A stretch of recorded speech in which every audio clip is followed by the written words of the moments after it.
Samantala, nagkaroon ng pagsabog malapit sa entrada ng Department of Justice o DOJ, halos kasabay ng may namataang pampasabog sa labas ng Senado.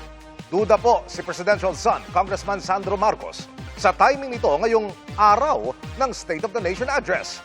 Ang tugon ng Philippine National Police o PNP sa pagtutok ni Marisol Abduraman. Basagang salamin ng sasakyang yan matapos madamay sa pagsabog ng isang improvised explosive device o IED pasado alas 12 ng hating gabi. Nangyari yan malapit sa entrance ng Department of Justice o DOJ sa Padre-Faro, Ermita, Maynila. Batay sa investigasyon ng Manila Police District, iniwan ang pasabog sa paanan ng isang puno malapit sa gate ng DOJ. Walang nasaktan sa insidente, pero 2 sasakyan ang nadamay sa pagsabog. Kasama sa na-recover ng mga otoridad ang isang relo, plastic cap at 9 volts na battery. Nangyari yan ilang oras lang bago ang State of the Nation Address ni Pangulong Bongbong Marcos. Pero sabi ng DOJ, kontrolado nito ang sitwasyon at nananatiling ligtas ang kanilang compound. Kanina, bantay sarado ng mga sundalo at pulis ang kagawaran. Halos parehong oras may namataan ding IED sa mahigit 100 metro ang layo sa gate ng Senado. Napasugod tuloy ang mga pulis sa labas ng Senado. Sa investigasyon ng SPD, bandang hating gabi pa lang daw kagabi nang mapansin ng mga tauhan ng isang towing truck ang nasabing bagay dito sa lugar.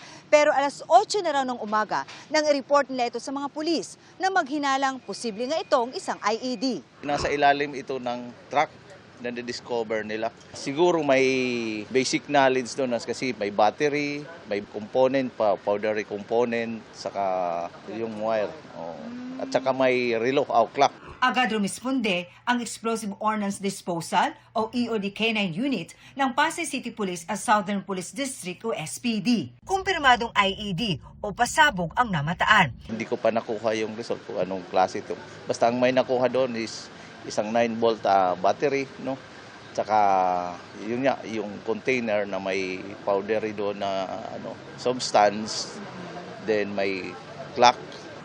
Hindi pa masabi ang motibo. Hindi ko rin masabi kasi itinaon ito na sona ng ating presidente.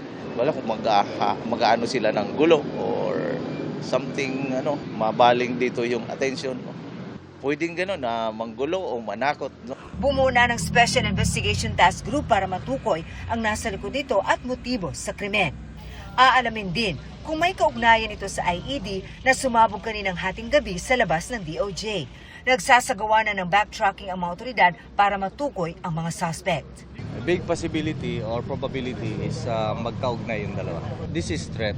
Ang nilagay nga natin dito is threat level 1 sa Metro Manila. Yung IED na to ay walang charge. O ibig sabihin wala siyang sharp nails. Pang-terror lang, pantakot. Nag-iimbestiga na rin ang NBI. We're looking at the connection sa Senate saka sa DOJ. But right now, we have deployed our agents sa mga critical areas. Kinundi na naman at pinaiimbestigahan na Senate President Wing Gatchalian ang nangyari. We will add more security personnel on the grounds. And of course, mas paigtingin natin yung pag-iinspeksyon ng mga taong papasok dito sa Senado. No? Not only inside, but also outside. Kasi we are in close coordination naman with the Philippine National Police. Mahigpit na rin sa batasang pambansa kung saan ihahayag ng Pangulo ang SONA. Ayon kay Presidential son Ilocos Norte Representative Sandro Marcos, mahirap paniwalaan na nagkataon lang ang timing nito. Whether it's tied to the SONA or not, it's very hard to believe in coincidences, right? Lalo na with the political climate we are living through in this day and age. I think it's incumbent upon us to be extra wary with things like this happening. I think I'm gonna ask the PSG to do one more sweep of Congress after that news. Sabi naman ng palasyo, mas matinding proteksyon dapat ang ibigay sa mga opisyal ng gobyerno. Alam mo, yung security concern, sa lahat ng pagkakataon, laging dapat handa. Marisol Abduraman, Nakatuto, 24 Oras.